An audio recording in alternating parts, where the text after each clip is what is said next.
এই যে এটা আরেকটা মাছ, এটা আঞ্চলিকভাবে ডগরি বলে, ডগরা বলে।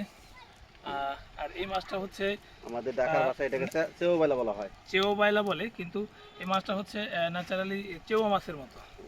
চেওয়া মাছের মতো এই মাছটা সাধারণত পাওয়া যায় কাদা পানি, যেখানে পানি শুকিয়ে যায়, নদীর পাড়ে চরে, যেখানে মাছ গর্তের মধ্যে থাকে, কিন্তু গর্তে পানি থেকে গর্তের মধ্যে থেকে মাছ পানি উপরে মারে, তখন ওই গর্তের চারপাশ থেকে কাদা খুললেই এই মাছটা পাওয়া যায়।